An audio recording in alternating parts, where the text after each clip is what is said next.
let's face it, not as good as the original. One wouldn't expect that, but a nice different read of it. Yeah. Nice stuff. And speaking of read, I didn't mean that's a terrible link. What was that? That wasn't intentional.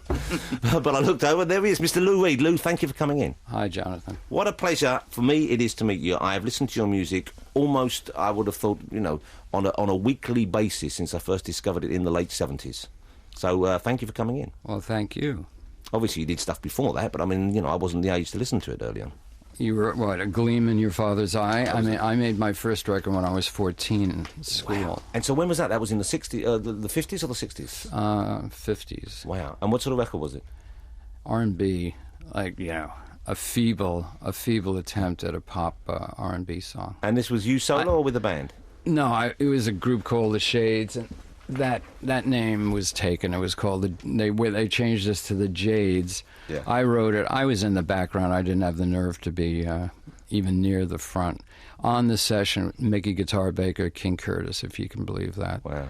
And the arranger was Leroy Kirkland, who worked with the Alan Freed Orchestra. I didn't really grasp any of that except Alan Freed Orchestra. Yeah. And I used to go up to Harlem and try to Leroy's place, trying to I was 14, trying to get the harp tones for somebody to record one of my doo-wop songs. It's beyond hilarious that I even thought that could happen. But you see, that's when you're young, you do feel that you can do those things. And if you didn't, you wouldn't have presumably stayed in the business. Yeah.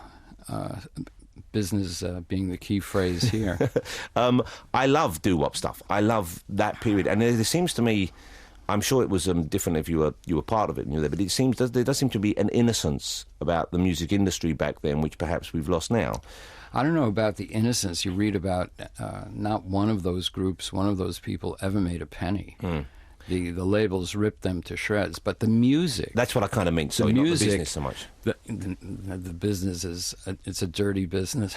Yeah. It always has been, because you're dealing with musicians who want to play, and...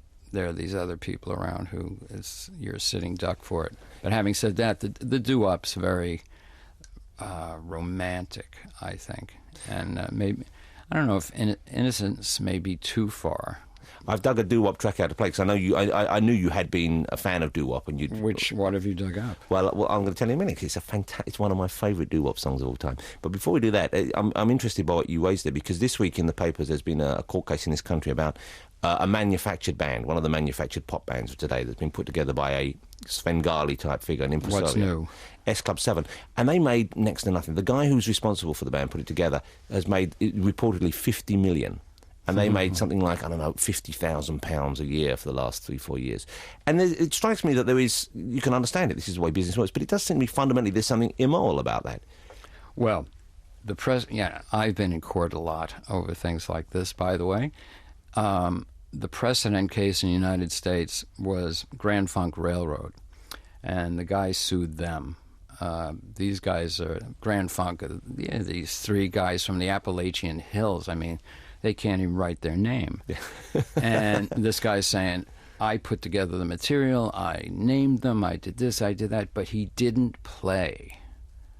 And they won. So they won the court. Against Terry Knight. That's a precedent court case that may come to bear in this. So, and he wrote the actual music that they performed as well? He said, I did everything. Yeah. I dressed them. Yeah, but of course they were... I dressed them. You know, I wiped their noses. I did this. I did their hair. I did, That's worth something, but not all the money. No, it's not worth the whole kit and caboodle. Well, we've got to share it out a little bit, but it does seem to me like there's why must we be greedy when we're talking about that much money? That's the terrible thing as well. It does seem to me like there's enough to share around in most of these cases. One would think. Yeah.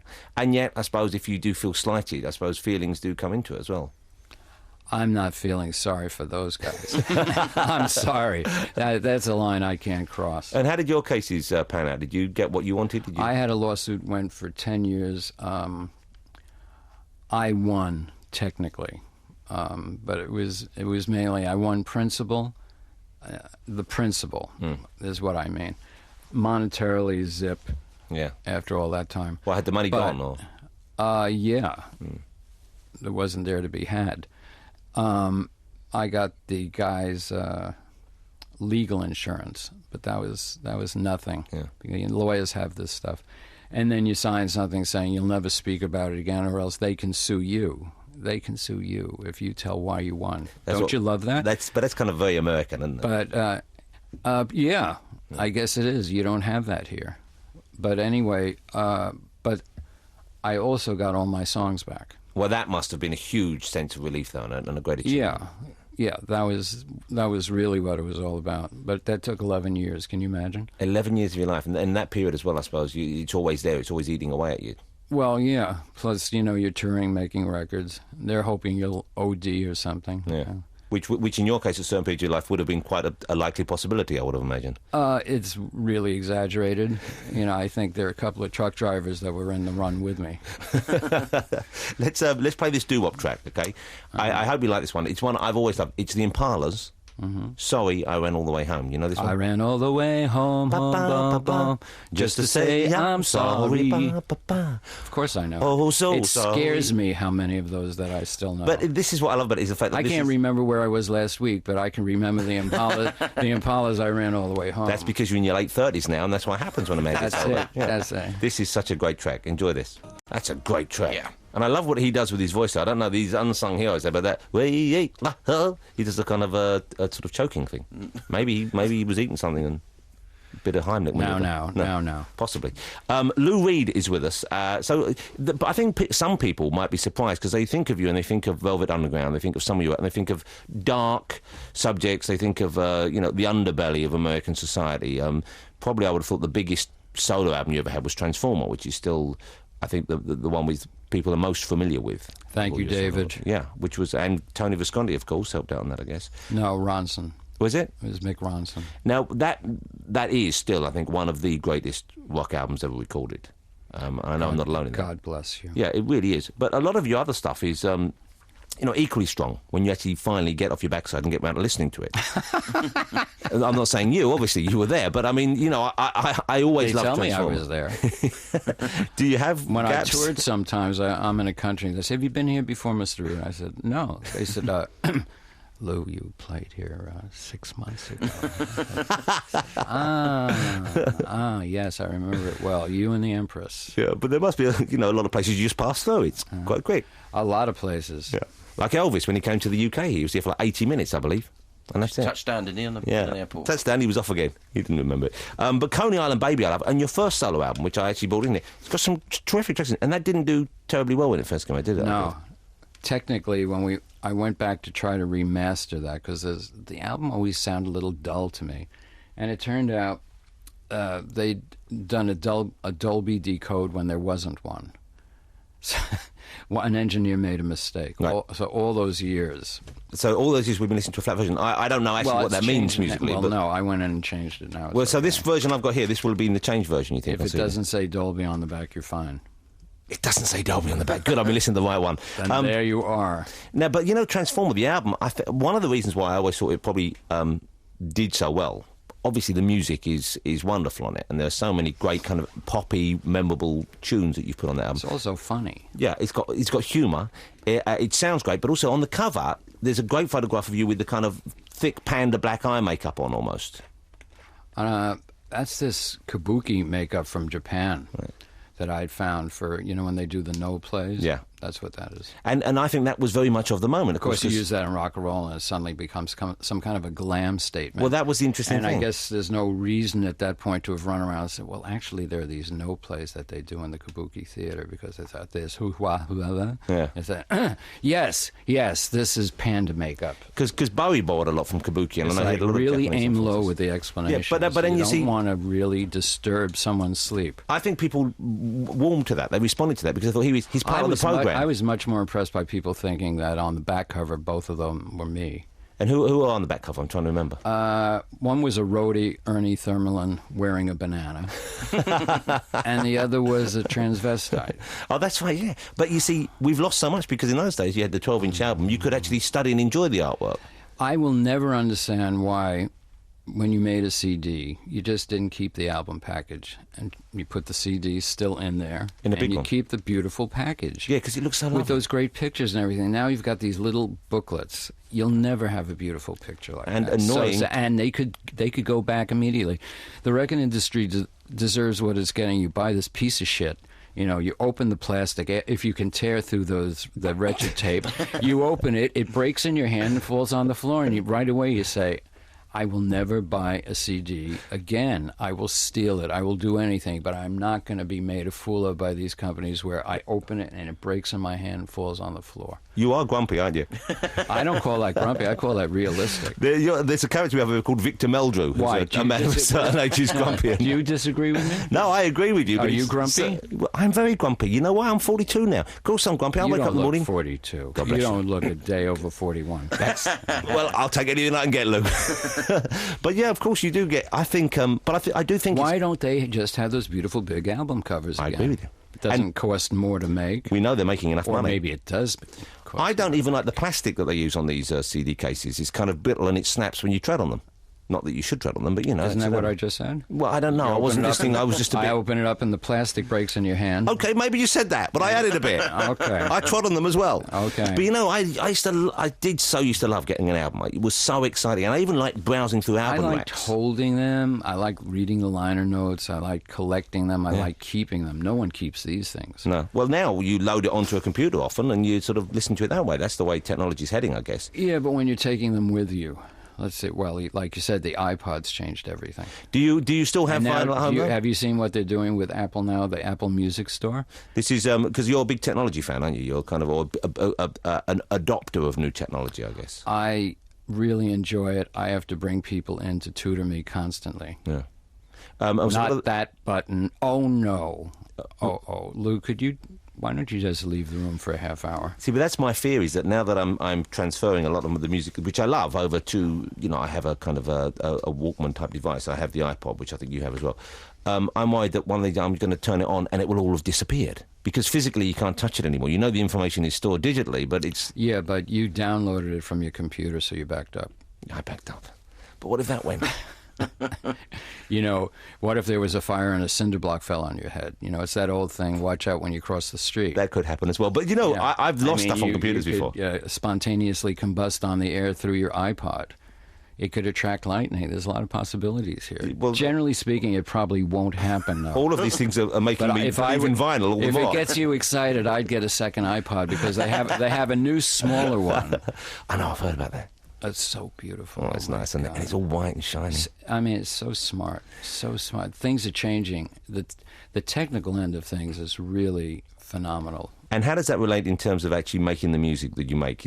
Are there new advantages? That's one of the reasons I went in to do this quote compilation, is because with the technology available to do mastering, I knew if we went back in, we could remaster it and make it as good, if not better, than the original record, because some of the constraints were removed as far as getting better tone, getting better volume. People who are mastering now are really, really, really good, and the machines they have are so much better than what they had 5 years ago. Because presumably, if you're recording onto a CD, if you're compressing things digitally and storing them, it's different to the kind of analog recording. Would there be a different technique? Well, at this point. Say 10 years ago, CDs were just horrifying the way they sounded. And I won't go into a whole tech thing about it, but originally what happened is you have an album, they transfer it to a CD. On the record, the vinyl, okay, if you had more than 18 minutes, they had to lower the volume and the amount of bass on the recording because the needle would skip. Right. Easy. Okay, so when they made a CD, they copied the record. Exactly. Yeah. Oh, what's the problem here? The problem is on the CD you don't have to worry about it skipping. You could have had the volume up. You could have had the bass up. Figure that out. So now you go back in and remaster again. Then they up the amount of information you can put on it. Now you can put on as much as on the vinyl or more. Yeah. So you go back, you get the original mix, remaster again, and it sounds as good, if not better. The whole analog versus digital thing is changing around. It's an apple and an orange. It's not like the vinyl is better. I had my no opinion. idea. People will fight with you about I had that. no idea so much thought went into it. I thought I just used to plug it in the back of the record player and that was it, which was presumably was kind of what they were doing. Well, it's the transfer of information, as in anything, like the transfer of information between people, the transfer of information from the tape to a digital domain, because in my case, we're always recording on tape anyway. And then at a certain point, zoom, off it goes into the number land. And how do you make that number sound good? That's what it's all about. We went back in because some of the technology, some of the things they have out now, you could, quote, really mimic analog. Yeah. And then you could do some other things, because on that tape there's a lot of information you couldn't get on vinyl, but you can get on a CD. That's why I'm saying it's as good, if not better, sometimes. I'm trying to keep up. I still don't know. I mean, like, I know your listeners are out there saying, shut. No, they're not saying that, but I think, like me, break. I'm pretending to know, but, I still don't know. I don't even know how they stored sound on wax cylinders. Never mind vinyl and so, still... I actually have an old Edison player that I found some guys selling on the street. And what, with the wax cylinders? Yeah. Wow. And can you play them?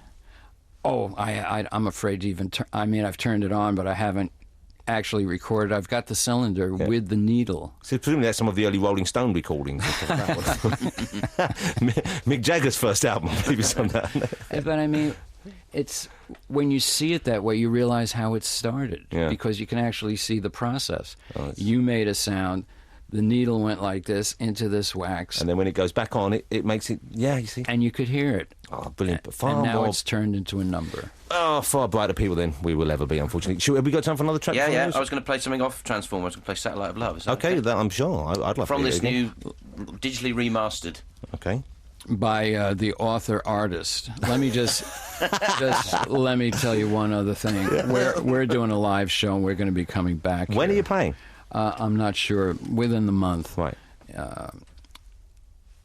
I'm working with a great guy named Anthony, who's on my album called The Raven. And Anthony and Fernando Saunders, my bassist, we're working out the background vocals for Satellite of Love. The part that David Bowie laid down in the first place is really, really phenomenal. And if your listeners will pay attention at the end, there's some high notes there that are really stunning to this day. Let's have a listen. This is the original recording remastered by the author-artist of Satellite of Love. Hey, that's not too bad, is it? David hitting that high note, what I was saying to you, other musicians realize how hard that is to do. I think even not being a musician, I have a grasp of it. We've got to get the news. Now, hold that thought. We're going to come right back with Lou Reed after this. 88 to 91 FM. This is Radio 2 from the BBC. The Clash there, we were just chatting, we got Lou Reed here, and I was chatting about people who are no longer with us, sadly, and of course Joe Strummer being one of them. But we were also talking about Iggy Pop, who is still with us, I'm pleased to say. And you know Jim Osterberg, you know most of these guys from the same period who are thrown up in music. Well, certainly David and Jim, for sure. There was that classic meeting when David Bowie bought... did he bring you guys over to sign you to his management company or something? What happened? It was like 72. I was never signed to his management company. Right, so what happened there? There's these great photographs of all of you in some hotel and... Probably drinking. Yeah. But no, it was a press launch of some sort. God only knows. Yeah. I've seen the pictures of that. It looks like we're having a great old time. I'm very jealous that you were there, but you don't remember any more than I do, and I've only seen the photographs. No, and I'm sure if in my case it wasn't for business. But it looks like it. I believe there was some sort of business plan behind it in David Bowie's head. We were opening a fashion line. Yeah. You did. Well, I think Iggy was wearing, just tight trousers and a lame bow tie. Well, there you go. Yeah, that would have maybe that was the statement of the year. That would have been the look.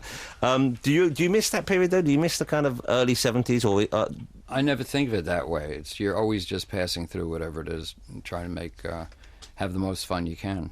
And the people who your contemporaries from that period, the work they do today, do you still keep up with that? Do you look at what they're producing? I'm more familiar with what David's doing. There aren't that many people still producing new things. Yeah. And do you like David's new stuff? Sure. Yeah, Heathen was a good album, wasn't it? Yeah. Are you I just like David's voice, and I'm biased towards him. Now, your voice it's a limited tool. Very limited. Yeah. Very, very, very, very limited. I've made it possible for limited people like myself to advance into the world of opera. Well, when I heard your albums when I was young and I first heard you sing, I'm thinking, this guy, he can't sing.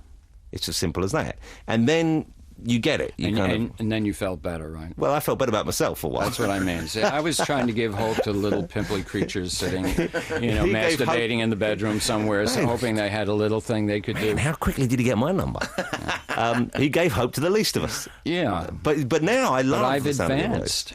Yeah. I've added at least 3 new notes. But it must be, is that frustrating for you that you don't have this kind of soaring voice that you were talking about Bowie's background vocals on that track then? Al Green. Do you feel there's an injustice at work there? There's some sort of cosmic imbalance? No, there's some other ways I've made up for it. Yeah. Like what? Well, you can't be drawn. No, I will not be drawn into that. Okay. But I think there's always trade-offs about things. You know, I can... my interest is trying to write a lyric like Tennessee Williams or Burroughs and put it in a song. Well, that's what I would listen to. That's what I'm interested in. If I can come close to doing something like that, or Allen Ginsberg, and I'm a real fan of R&B singing. Scratch anything I write, and it's really an R&B song. You know, any of it with doo-wop well underneath it. All of it is really like that. No matter what kind of frosting I put on that cake, it's really soul food. When you talk about R&B, though, you're talking about early R&B, not what passes for R&B today, I would imagine. Yeah, no, I mean early 60s. Your basic classic. Okay. Yeah.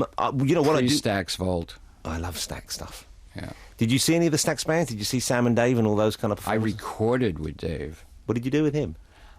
Soul Man. You recorded Soul Man with... You're not Sam, though, are you? You're not trying to claim that you're Sam, are you, Luke? Sam and Dave hadn't spoken, so he got in touch with me. Well, of course. Who else would you go to? You know, no, I recorded it with Sam Moore. So it was Sam and Lou? Yeah. Sam and Lou doesn't have the same ring to it, though, does it? Lou and Sam does. Well, you see, he wants top billing. Yeah, he does. You've got the worst voice and you have to top billing. You know, it was great fun. I bet it was. And it's out. I mean, it exists. It's one of those, you know, little trivia things. Because it's hard finding some of your back... I mean, some of the more, you know, once again, readily accessible albums, like your solo work, Coney Island Baby, the Lou Reed album, that's... You got to move fast. Metal Machine Music is an album I've been looking for a while. Like I was telling you before, there's a 25th anniversary edition where I personally remastered it for the CD, and then an avant-garde German orchestra called Zeitkrauser did a transcription of it, sent it to me, said, can we try to do this? They'd gotten all the harmonics down, and they'd figured out a way to do it with non-electronic instruments, and they performed it with me playing guitar in the Berlin Opera Hall, and also in Venice. Now, what's the story behind that album? Because it seems to divide fans of yours. Some people think that it's a kind of a bold improvisational step forward into a kind of a jazzy mode. Other people think it was a two fingers up to the record company who had you under contractual obligation to release one more album, and you served up what was deemed by many to be unlistenable. I would never make bad music on purpose, for any purpose. I was very much in love with Ornette. And this is Ornette Coleman, of course. Yeah. And the free jazz improvisation record he had made. I was Albert Ayler, Pharoah Saunders, Cecil Taylor, those guys. So I was very much into that, and I was very much into feedback, still am. And on the Raven, there's an example of that called Fire Music, which is 3 minutes long. But I wanted to make a record that wasn't a 2 or 3 minute song, and that didn't have a steady tempo and didn't have any known key. I didn't want to be constrained by a song structure. That's a challenge to you and the listener, I imagine. Well, you know, if you listen to Indian and Chinese music, that way of thinking is not really particularly astonishing. Because we're so used to kind of popular music being 3-4 minutes long. Verse, chorus, that kind of hooky thing. I wanted a long thing that you could listen to that would free you up, because it would have a lot of different rhythms going on at once, because Metal Machine has more than one rhythm at once. So why should you only have one rhythm? You know, so it's got a number of different rhythms. It's got a number of different melodies. It's got, for those who like aggressive feedback with screeching, it's got that.